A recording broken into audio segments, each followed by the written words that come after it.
Hier soir, le présumé désormais recherché ou poursuivi par la haute cour militaire, Joseph Kabila, a parlé. Non pas pour construire, non pas pour s'excuser, mais pour tenter une ultime manipulation. Comme on jette un filet dans un pays qu'on a longtemps capturé.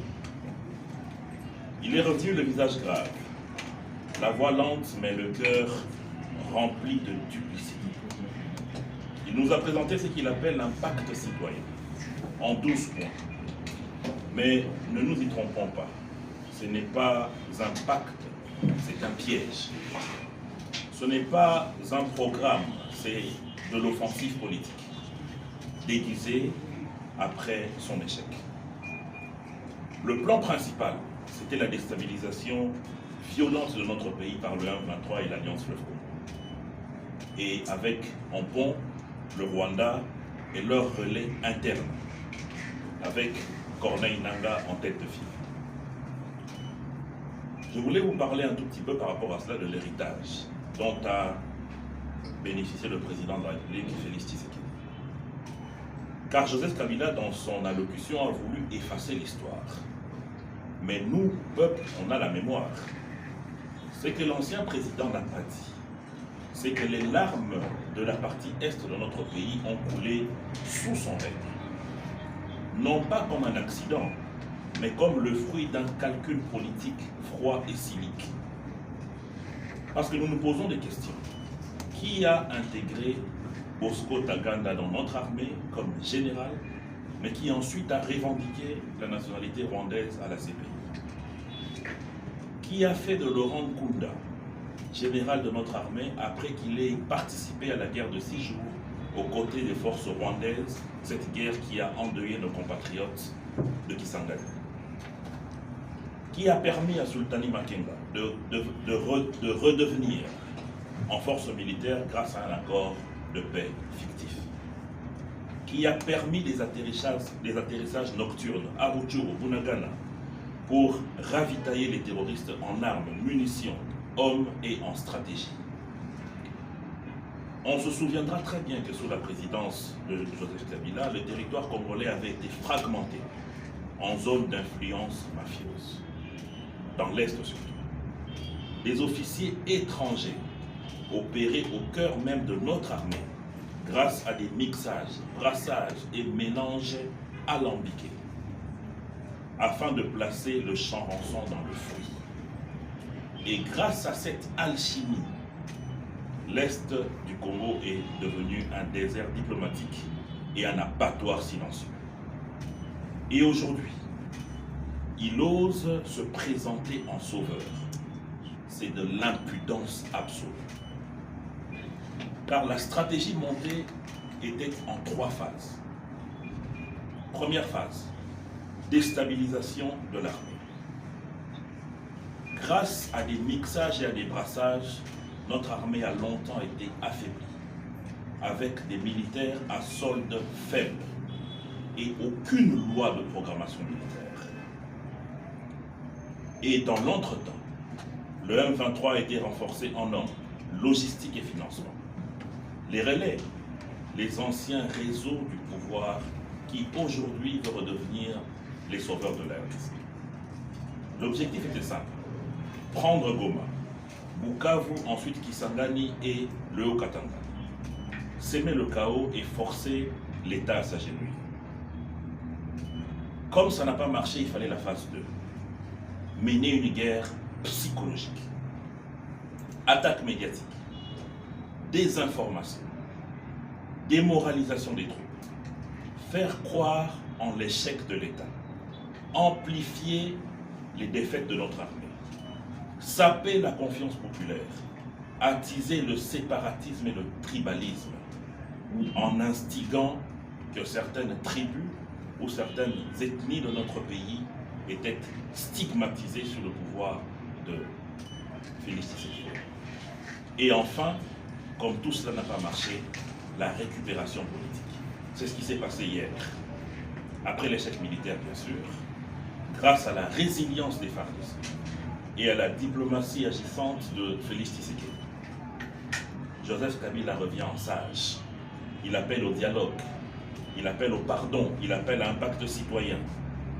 Mais ce pacte est le camouflage de l'échec d'un plan machiavélique qui avait aussi pour aboutissement l'anéantissement de l'État que nous connaissons aujourd'hui et même pire, atteindre à la vie de l'actuel chef de l'État. Malheureusement pour eux, les preuves sont claires et l'État est resté. Pendant 18 ans, nous étions là et nous l'assumons. Béni saignait. L'Est de notre pays avait plus de 120 groupes armés. Ituri brûlait. Les Mororo ravageaient des espaces entiers pour s'aimer le chaos. Les Ema et les Lendu se rentraient dedans, sans une vraie intervention de l'armée. Et quand l'armée demandait des ordres, il y avait négociation des postes avec les infiltrés. Lorsque les Congolais étaient chassés du Congo-Brazzaville, lorsque les Congolais étaient chassés de l'Angola, la seule réponse à l'époque c'était le silence. Alors qu'aujourd'hui, chaque action contre le peuple a une réponse correspondante. Aujourd'hui, on ose dire que le régime actuel a perdu le monopole de la violence légitime. Ce monopole, il a été éliminé et sacrifié à chaque table de négociation, de brassage et de mixage. Dieu merci, grâce à un Parlement réveillé, nous avons réussi à mettre un terme à cette action qui consiste à faire rentrer dans notre armée des éléments qui demain vont être les déstabilisateurs de notre système. Face à l'héritage toxique de l'ancien régime, Félix Tshisekedi a choisi la fermeté. Il a refusé de négocier avec les pantins, tant que ces derniers seraient sous le joug de Kikedi. Il a demandé de comptes au Rwanda. Il a réarmé notre diplomatie. Il a renforcé la coopération militaire.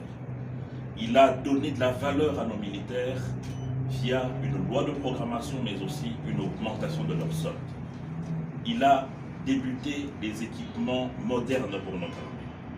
Il a doté les FARDC des institutions hospitalières qui leur permettent aujourd'hui de mieux vivre, ainsi que leurs dépendants. Et il a aussi permis le retour de la RDC sur la scène internationale. Ceux qui l'attaquent aujourd'hui ne veulent ni la paix, ni la réconciliation. Ils veulent la revanche, ils veulent le retour au pouvoir. Ils veulent l'impunité. Ils veulent reprendre le contrôle de l'appareil de l'État. Non pas pour le bien du peuple, mais pour le bien d'une engeance. Et pour mieux revenir, ils ont trouvé un cheval de Troie, un pacte social porté par les évêques. Et pourtant, nous avons des déclarations claires de Monseigneur Fulgence Moutéba qui soutient que ce qu'ils ont eu à mener comme action en termes de contacts diplomatiques a entre autres été soutenu par le Rwanda, pays agresseur de la République démocratique du Congo. Comment peut-on faire confiance en une telle démarche alors que cela contient un élément nocif qui est le soutien et l'apport de Kikedi? Et on se demande bien, depuis quand est-ce que Joseph Kabila croit aux évêques? Nous nous rappelons ici, nous étions là et nous l'assumons. Comment est-ce que ces évêques étaient gazés dans leurs églises puisqu'ils devaient organiser des marches citoyennes? Bizarrement, ces évêques aujourd'hui deviennent la solution. Chose grave, dans son passage médiatique d'hier, personne n'a entendu une seule phrase où le Rwanda a été condamné, où le M23 a été apostrophé, où l'AFC a été condamné, où Corneille Nangaa et tous les autres terroristes ont été épinglés. Par contre, on a choisi délibérément de vilipender le pays et de s'attaquer au chef de l'État.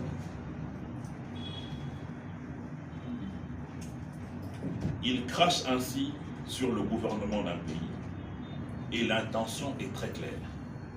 Blanchir les criminels, absoudre les terroristes et donner un blanc-seing au Rwanda, pays agresseur de notre chère patrie. Nous voulons dire ici que nous ne céderons pas et que nous n'allons pas accepter qu'il y ait des prises en otage de notre nation. La démocratie, telle que déclinée aujourd'hui, ne donne qu'un seul moyen pour arriver au pouvoir, les élections.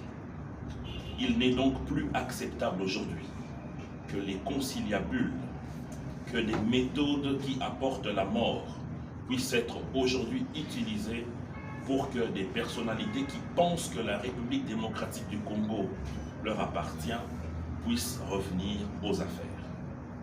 Je vous remercie.